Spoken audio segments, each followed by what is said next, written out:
All right, everybody. Welcome back to the Steel City Blitz Steelers Podcast, presented by 26shirts.com/Pittsburgh. And we are now in the thick of the Pittsburgh Steelers training camp. They'll actually open the preseason coming up this Friday evening in the lovely confines of Heinz Field. Well, it's Heinz Field for a couple more years anyway, but we'll get into that another time. They'll play the Bruce Arians-led Tampa Bay Buccaneers coming up on Friday, and we'll get to all that. But Ben and I tonight have a very special guest. He's joined us on the show before. He was recently, and when I say recently, just a few days ago, he was inducted into the Ford Fan Hall of Fame in Canton at the Pro Football Hall of Fame. And many of you know the story. Some of you don't know the story of Rick Holman, but Rick is a guy that has never missed a game at Heinz Field. He is a guy that sold literally everything he had to get season tickets, and was visited by Terry Bradshaw one day and told about this honor. And that's kind of how we got to meet Rick. And Rick is kind enough to join us again. And Rick, I know you're enjoying the rest of summer. How's everything going? It's been a fantastic ride, and thank you guys for having me on here. I appreciate talking to you guys again. I just everything's surreal at this point. So yeah, it was a crazy weekend for sure in Canton.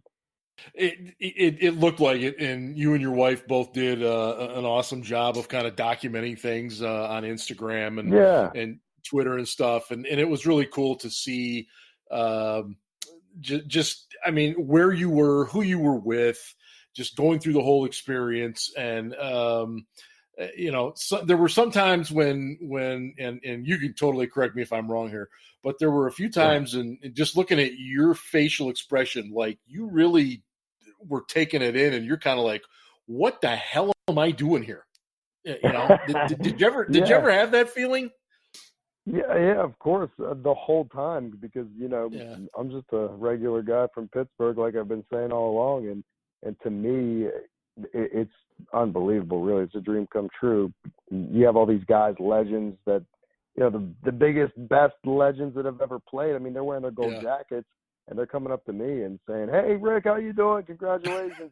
They see me at all the dinners and everything, and I mean, it's so crazy to me. As it brings you back. You feel like a little kid again, and it's indescribable. I mean, Franco, I turned the corner and he's like, "Rick, get over here," and talked to him for like 20 minutes. They're all outside in the front. They, 100 gold jackets are taking this group photo in front of the front doors of Canton.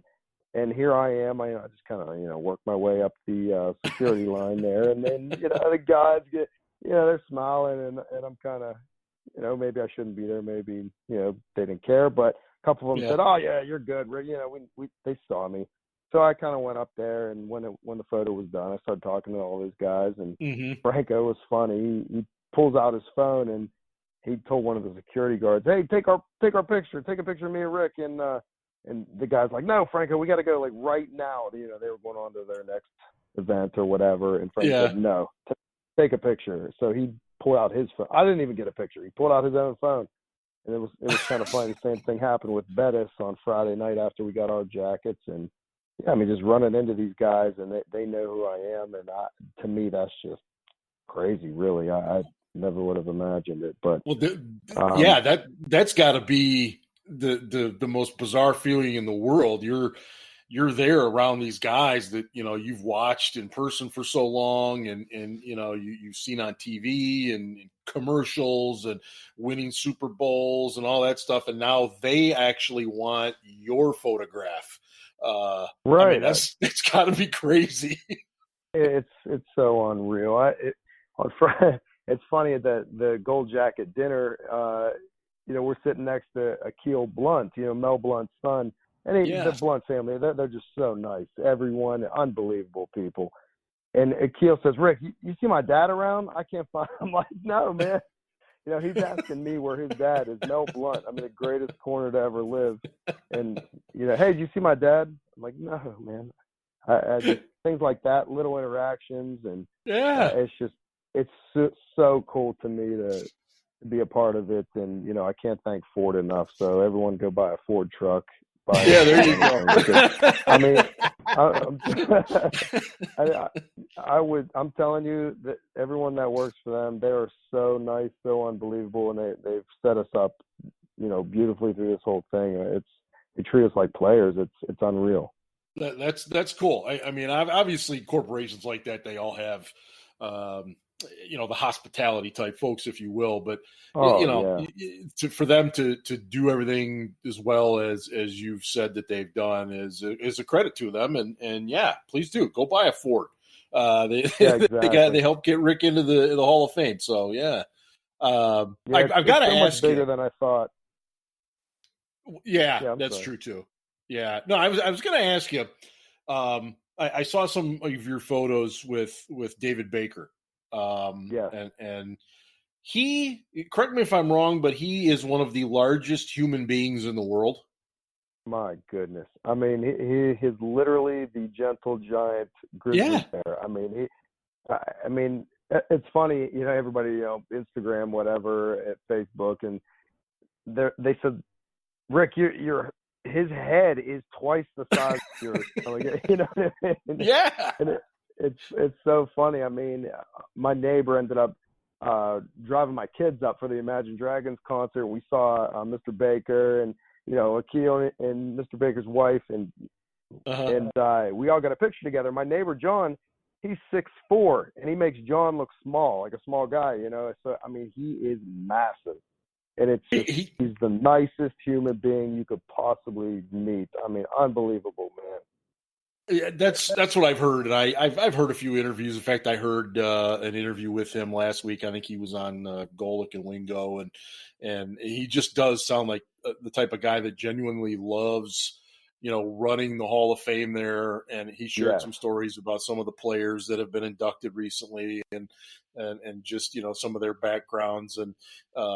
But again, Rick, and not to belabor the point, but he looked as genuinely excited with you and the fans from Miami and Chicago that also went in as he did with a player. And I mean, I just think that speaks volumes of what kind of guy he apparently is. For sure. And, you know, he's all about the history of the game and, you know, celebrating excellence everywhere. And, you know, that's what they say in the hall. And you talk about the 5 core values: commitment, integrity, courage, respect, excellence. I mean, that's what he is all about. And I mean, he loves every minute of it, and it shows. And, you know, he said to us, and that's the way we have to live. You know, we're part of this forever. I mean, our bronze is on the wall of that museum forever. And, you know, we have to live it and represent, you know, more than just us, you know, our teams in the league and the hall and, you know, Ford and everybody. So it's been amazing. That has to be a little, I'm not sure what the right word is. You almost, you just have to feel so strange knowing, like what you just said, that you now have this piece of you that's in that Hall of Fame, you know, until you're long gone. It's going to still be there. Exactly. You know, and we look at all these players and stuff, and the way that they look at their bronze busts and stuff when they see them for the first time, and you know that's what they're thinking. And us as fans, it's like, boy, that must be amazing. And you're kind of in a way you're able to live that. Is there any way to even kind of rationalize that feeling? No, and I mean, I didn't even know about it. I just thought it was going to be a display from the items we sent in, and you see the 3 of us. And then you look to the right, and there are 3 big bronze plaques with, you know, forever. And that was the permanent piece that I love, because, you know, this is going to come and go, and I get it, and I'm part of the inaugural class. And, you know, hopefully we pass the torch to the next 3 or next 1. I don't know how that's going to work out, but, you know, obviously they'll rotate our items in. So they said long-term loan, and then, you know, I knew our stuff wouldn't be in there forever, but the bronze is forever. So I was completely blown away when I saw that. We had no idea. So that's what really made it permanent for me. And I mean, the president himself said, you guys are in here forever. So when that man speaks, he speaks the truth. So, you know, absolutely. It's crazy. And my kids seeing it and having all three of them there, and and David Baker pulls out 3 Hall of Fame pins out of his pocket and gives one to each one of my kids, and they're just looking up at him as this giant man that's like just so larger than life, and he was so great with them and had them open the curtain for the unveiling and everything. So it was unbelievable. When you run something like that, you've got to be a person of I guess many faces and stuff, and he just appears to be that way, able to kind of shine in any situation. And the Hall of Fame there, Pro Football Hall of Fame, they're lucky to have him. I mean, I just everyone in that entire place was just so great. The volunteers, I mean, they had a few thousand volunteers working there. The nicest people you would ever meet. Guys that run the museum, all the way down to the people scanning your tickets. I mean, just unbelievable staff in the entire place. It was great. Well, I thought I heard that a lot of those volunteers will take like a week to 2 weeks of vacation. They'll come in for the Hall of Fame, everything, and they just do it for their love of the game and love of being there. And it just goes to show the passion that not only we as fans have and the players have, but just other fans who want to give back in their own way. And it sounds like you definitely experienced that. Yeah, exactly. I mean, I talked to one of the guys running security. He was from Australia or something like that. Took 3 weeks vacation just to come and do this. I mean, it's unbelievable. Volunteer. Yeah. Yeah. No, it's what a great place and a great experience. And did you have the opportunity to meet anybody while you were there that you always wanted to and hadn't? Anything like that come across while you were there? I saw Joe Namath again real quick, and me and Joe Green, I had him sign my Three Rivers Stadium seats, of course. And, awesome. Yeah, so I brought. I know, and this is my Yinzer coming through here. So I'm like, all right, I'm going to see all these guys, right? So in my living room, I have a couple seats from the stadium. They're paying, refurbished. They gave them out and, season ticket holders in 01, 02, something like that. And I actually have a row of 6 on my front porch. My wife's going to kill me still. They've been sitting out there forever. But anyway, so I have 6 outside and 2 inside. So I unbolted the backs, and one has a nice plaque on it. So I'm putting my Steeler Hall of Famers on one and any other Hall of Famers that played in Three Rivers on the other. So I ran into Warren Moon, Michael Irvin. I had Ty Law sign it. Champ Bailey was great. I said, hey, Champ, this is from Three Rivers. He's like, oh, yeah. And I said, well, you played in the last game ever played there. Yes, I was there. Skins at the time. Yeah. And we started talking about that game, rainy day, and he was like, "Oh man, I remember that. It was pouring down rain, the turf, it was ugly." And he said, "Yeah, well, Steelers crushed them, but so it was Hank Poteet, punt return." Yeah, that's right. Yeah, pit guy also, and it's just little interactions like that I had with everybody that it made it great. Ty Law, I mean, I'm from Beaver Falls, he's from Aliquippa, rival schools, and we have mutual friends, and I was making small talk with him about our, mutual friends, and it's just those kind of interactions that I never, ever thought I would have, and it's been awesome. That's great. And now they plan to have other fans from here on out be elected to the Hall as well? Yeah, you know what? Like I said before, I told you guys that I didn't even know about this. I didn't apply. I didn't do anything. They called me, and I thought it was a joke, right? So this time they're opening it up to the country. So in our display against the wall, you can actually put all your info in and give a 30-second video on why you think you should be the next inductee. Wow! So I'd love to see some of those videos. Wow. Oh man, I ran into all kinds of those super fan guys, the Detroit Lions, and all kinds of guys up there, and they were going wild with it. So it was really cool. But yeah, you can go Forward Hall of Fans and forwardhalloffans.com and enter yourself. Tell them why you should be the one that's next. And this has been such a success. I guess they've opened it up to anyone. So I don't know how they're gonna, weed out or go through the process, but they're going to get thousands of people coming in now. Definitely. Yeah. It's funny. I never and have never, ever, and I never, ever will consider myself a number one fan there, because I always look at people, and I always say there's always people that are far more into it than I am. And well, I said the same thing though. Yeah. No, that's true. Yeah, you're probably right. But I just can't. I just see people like, the guy that got Juju's autograph tattooed on his head. Right. I mean, right. Everybody's got their own thing. But Rick, before we let you go and stuff, I'd be remiss if I didn't get your thoughts on the season coming up. What do you think? What do you see from this team? All the turmoil seems to be gone, and I know you're excited for the season. What are you looking for from this team? No, honestly, I haven't been this excited to start a season in a long time. I mean, I look at it this way. I'm about, the character guys, the locker room. You don't win with those type of guys. I mean, we didn't win anything with AB and Le'Veon. Great players, unbelievable talent. Look, I get it. But do you win with those guys? And we didn't win anything with them. So I look at it that way. I try to stay positive, obviously. I'm not going to badmouth those guys, but, I want guys that want to do anything to win. And don't we all? I mean, that's what we want from our team. And I'm excited. I mean, new linebackers, Barron, Bush. I mean, corners, Nelson. I mean, I was going through the depth chart today, checking it out. I mean, receivers too. I mean, Juju, and you got these other guys step up. That Deontay Johnson. I mean, these are exciting guys. They're quick. They're young. I like it. I don't see them dropping off. I mean, no one's giving them a chance, and I don't see it that way at all. Honestly, I think we got stronger.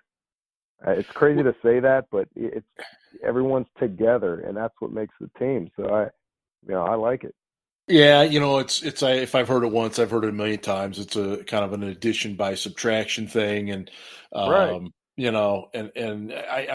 think it's also fortunate, to be real honest with you, is that everybody's so focusing on the Browns. I saw two different national publications today that put out their predictions, and they had the Browns winning the division, and I'm like, great, go for it. Let's just keep flying under the radar, and I love it. And it's like the old Lee Flowers comment, the paper champions. You know what I mean? They want to call the Browns like they're going to take the division no matter what, and we've got no chance. So that's the way I look at it. But we'll see. 7-8, 7-8-1 last year, and if you throw out the two games where Baker Mayfield was facing the Bengals' absolutely horrible defensive backfield, where he threw 7 touchdowns and no picks.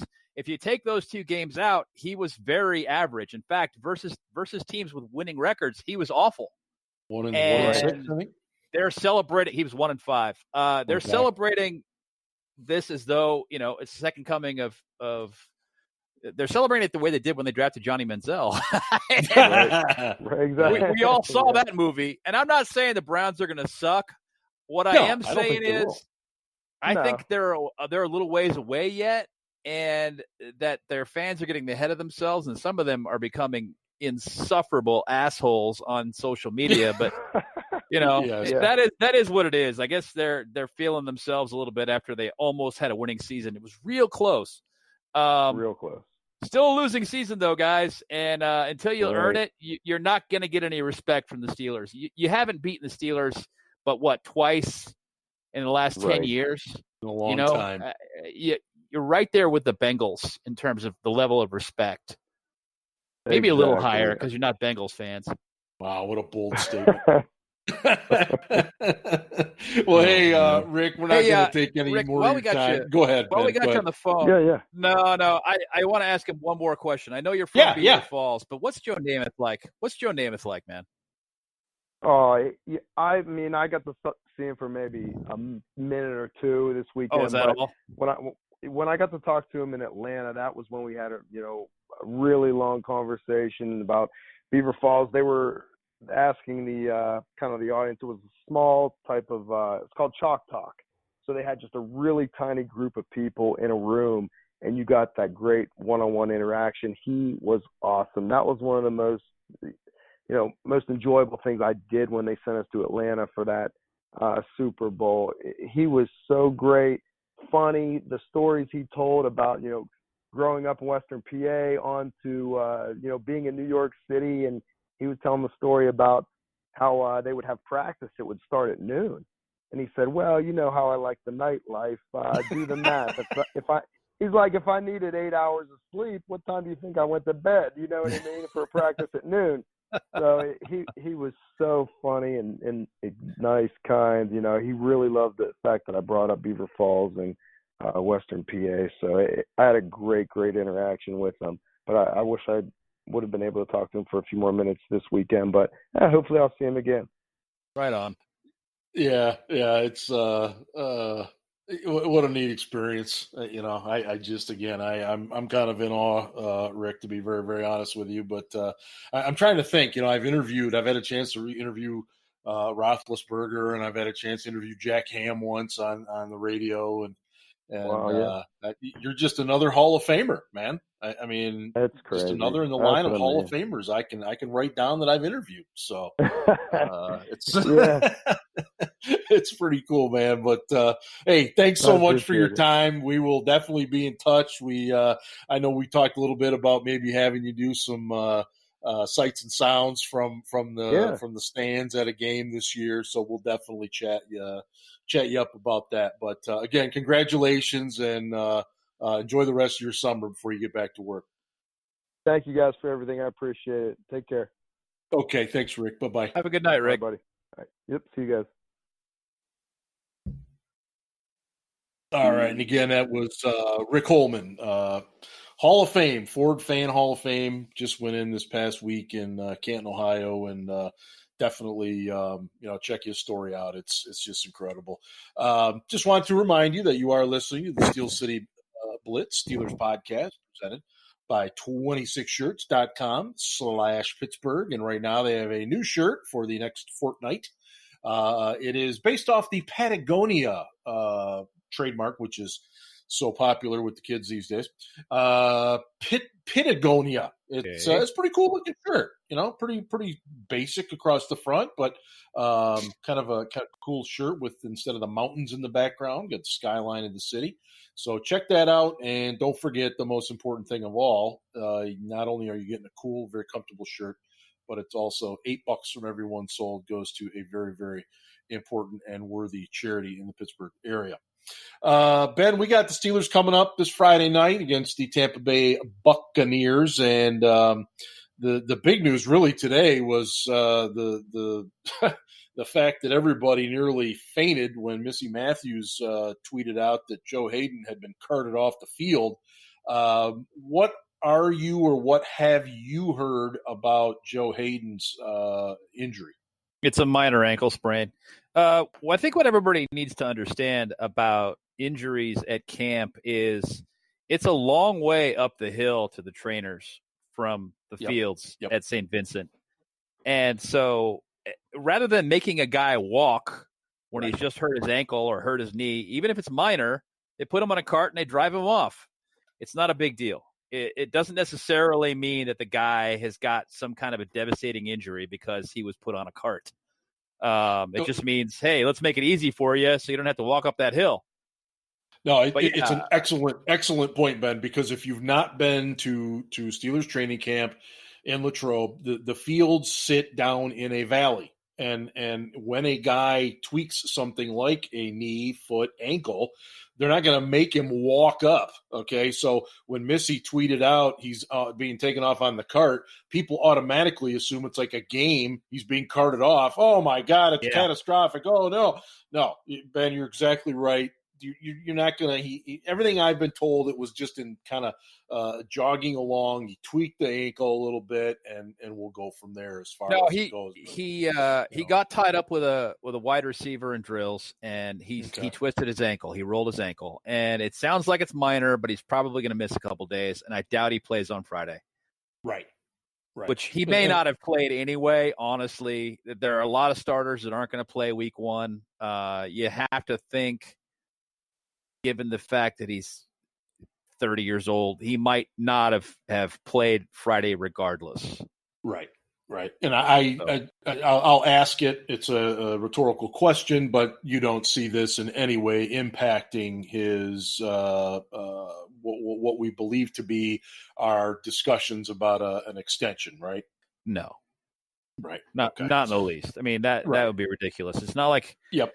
I mean, if he had I don't know, if he ruptured his Achilles or something, that would definitely change the conversation. There's no question because he'd be out for the year and you don't know how he's going to come back and everything else. So this is minor. I mean, this is nothing. The upside to this is some of the younger corners are going to get more time. They're going to get more reps in practice. Haden knows the defense. He knows the tendencies of his teammates. He doesn't really need the time to get to know the scheme and what his responsibilities are. It's just about timing. It's about timing and getting all of that down. And he's pretty good anyway. So I'm not real concerned about this if you haven't already picked that up. Yeah, I agree with you. Again, it's wording in tweets is sometimes very hard to take if you don't comprehend it and really think about what it is that you're reading. But yeah, this is a very minor thing, at least for right now, and until we hear otherwise, that's what we're going with. Josh Dobbs is going to get the start at quarterback. Ben Roethlisberger will not play. You will see him on the sidelines wearing the ball cap and T-shirt and shorts. How much do you expect to see Dobbs and Mason Rudolph? Do you expect them to go most of the time on Friday night? I expect Dobbs to play. I want to say last year, first week of the preseason, Landry played almost the whole first half. He did. And then he got cut at the end of the preseason. So, right. That's one of the things I want to emphasize in general, since we're talking about who's going to play and when. The Steelers' initial depth chart came out yesterday. Read nothing into that. Nothing. No. Landry was the number 2 quarterback all year last year during the preseason, and he got cut. It just doesn't mean anything. And we stress this every year over and over and over again. The week 1 preseason depth chart and the week 1 regular season depth chart are usually dramatically different. So just don't read into it. Things like, well, Mark Barron's the starter at Mac, and Devin Bush hasn't beaten him. Well, maybe he has, maybe he hasn't. The long and the short of it is Tomlin always puts established veterans in ahead of rookies on this first depth chart, regardless of where they may or may not be, and he makes them earn it, for lack of a better way of putting it. Yeah. So I would expect to see Bush probably start the year at Mac. At the very least, he's going to be in all the passing sub packages, which is the majority of the defense anyway. So, it's really not anything to really concern yourself with in terms of how much time the rookie is going to play this year. No, it's what we say all the time. Tomlin has done this really since year 1, that he puts those veterans in there.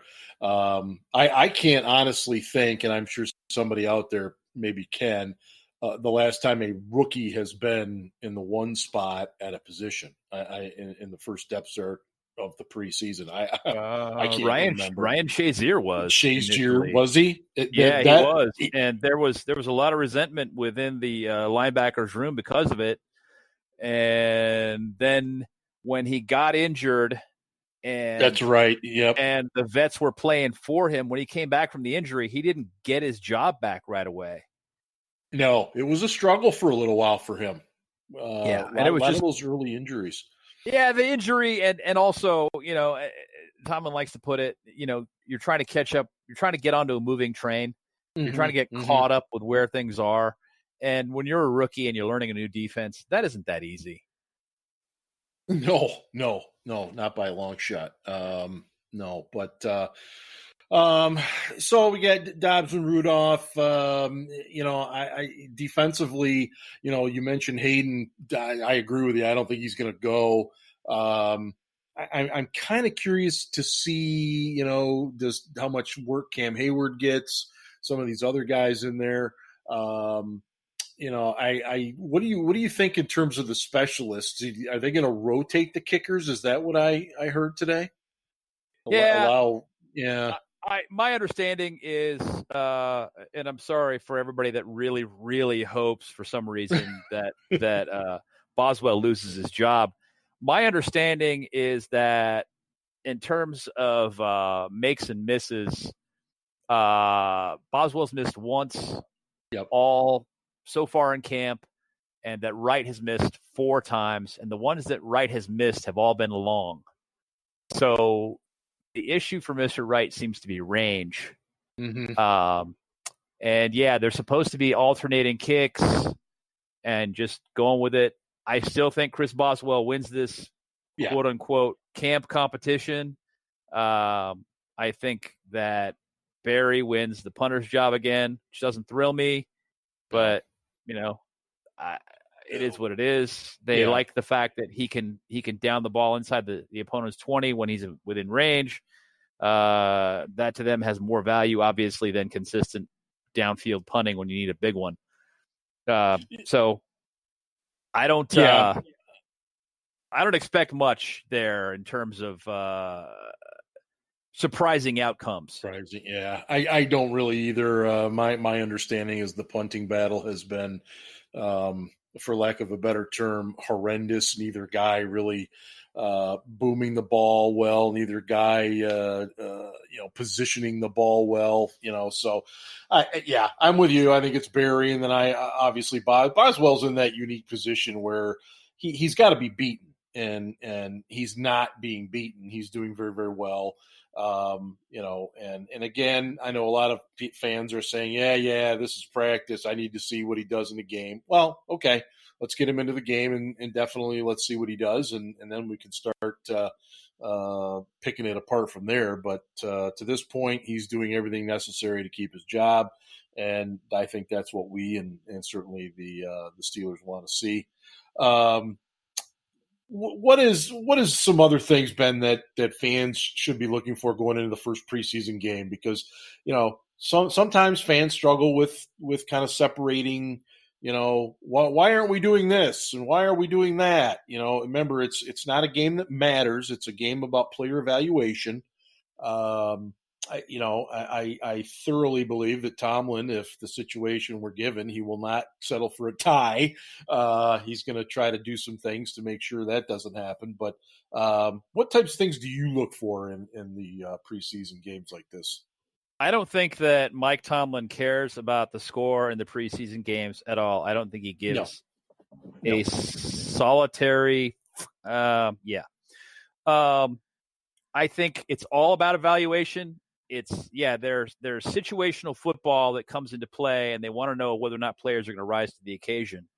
But they're not really trying to win. They're trying to see what happens on a given play when they put these players in this situation. They're trying to make it adverse. And you're going to see a lot of vanilla scheme. You're not going to see real exotic defenses or offenses. It's just going to be simple blocking, catching, tackling, block, just simple stuff. Nothing real ground shaking, earth shattering. It's just going to be, blasey blah football. But you know what I always say every year, and you guys can tell me I'm wrong if you like, but I'm right. Even fake football is better than the Major League Baseball. Well, especially if you're watching the Pirates, because they suck. Well, and that's a perfect setup for you, because I told you when I started this, I had the Pirates game on mute, and it is still quite sad. Oh, they have pulled within 6 now to the Brewers. When you're more interested in just looking at the beauty of the stadium than you are actually watching the game, then it's pretty bad. But I agree with you. Watching fake football is way better. In fact, I would watch it before the regular season of any other sport, quite frankly, except maybe college football, depending. I might turn on that game. But preseason is great for guys like us because especially we look at so many guys during the draft process, and I can't speak for you specifically, but it is fun to see some of the guys that we looked at and maybe that we liked, and they're doing well for these other teams. I like that. Well, and just to see how guys that are coming in compete with one another and whether or not they rise to that occasion. The guys I like to watch are the guys that play in the third and fourth quarter that have got a really long shot at even making the team. Those are the guys that, to me, it's exciting because they're working their butts off just trying to make the damn team. And, I like NFL preseason better than the Pro Bowl. I mean, that's easy. Definitely. Another example, the Pro Bowl is a joke. Ugh. I certainly like it better than Major League Baseball. Anytime, just about, except for like the playoffs in Major League Baseball. It's different. But it's fun to watch because of that kind of competition. And then you hope for guys like Josh Dobbs, who hasn't had a real strong camp to this point, that he pulls it together and rises to that occasion. The last time we saw extensive action for Mr. Dobbs was in Oakland, and he did not play well at all. So you'd like to see him bounce back from that. He has the potential to be a pretty good journeyman type quarterback, but the question is, will he? Because he's also got Mason Rudolph right on his tail, and Rudolph apparently is having a real nice camp. So you want to see how he's going to play as well. And, that certainly is intriguing to me. I want to see how the wide receivers interact with their quarterback. I don't expect a guy like Juju to play. I would expect James Conner to play at a limited level. I want to see how Benny Snell runs. I think he's going to run angry. With a lot of power. He's just going to be a battering ram. I agree. And you want to see how fast Mr. Bush is, and because you watch his college tape and you're like, wow, that guy's fast. Well, how is he going to be in the NFL versus players who are more talented? My understanding is that Cam Kelly is having a real nice camp at free safety. I want to see him play. He's a guy I'm really hoping makes the team at a free safety because he's the only other true free safety we have on the roster aside from Sean Davis, and that's a little scary to be that shallow at that position. I'm excited. I could dork out about this for an hour. We could do a whole podcast with Ben talking about what he's excited about for this first preseason game. It's kind of silly. It's kind of silly. And, you'll look back at this in a month and go, man, you're a dork. And I am. I am. Football dork. That's what we're – Christ almighty, we're doing a podcast. Of course we're football dorks. I love it. I'll have my flags out. I'll have everything. Hey, it's the preseason, but I don't care because the Steelers are back, and that's really what matters. Before we wrap things up here, Ben, I did have to ask you, did you happen to catch the video of Antonio Brown's children asking him where's Roethlisberger? I did. And that was I'm sure that if AB had his choice, that would not have gone public. That would have been edited. Yeah, it would have been edited out. But it was a clip from Hard Knocks with AB talking to his kids and him telling them he doesn't play for them anymore. He plays for Oakland now, and so on and so forth. And of course, Steelers fans in unison have to jump on that and go, yeah, AB's going to be asking himself that same question about mid-season. Whatever. I'm kind of done with AB. I've never seen – I tweeted about this earlier today. Rarely do you ever see a player go to such lengths to burn every possible bridge on his way out of town, especially when he's gotten everything that he demanded. He got everything he wanted out of that situation, but he's still got to make sure that he burns every last bridge on his way out. Yeah, buddy, you're not going to have any friends, or not many friends anyway. Sorry. It's every time I cut the cord with him, and I'm done and I move on and I think, okay, I'm not putting anything in this. I'm not writing about that and blah, blah. Then something like this comes up, and then of course it gets piggybacked with the fact that his feet are so nasty because he didn't wear the proper footwear in the cryogenic chamber and he got frostbite. I mean, this guy, man, I'm telling you, and it goes back to what Rick was saying when he was on a little while ago. Just about so glad not to have that stuff this year. And again, it doesn't mean you're going to be a playoff team. It doesn't mean you're going to win more games, but boy, it sure makes things a heck of a lot nicer to talk about. I know that much. Yeah, it does. Man. Anyway, we're going to wrap things up for the show here, and we'll be back with our thoughts on the Steelers' first preseason game after that concludes this coming weekend. But I want to thank Rick Holman, the Steelers fan Hall of Famer now in Canton, Ohio, for his time tonight. And, hey, guys, make sure you're checking out the website, steelcityblitz.com. Got a great new affiliate program now with Total Sports Enterprises and all their awesome Steelers memorabilia there. So check that out.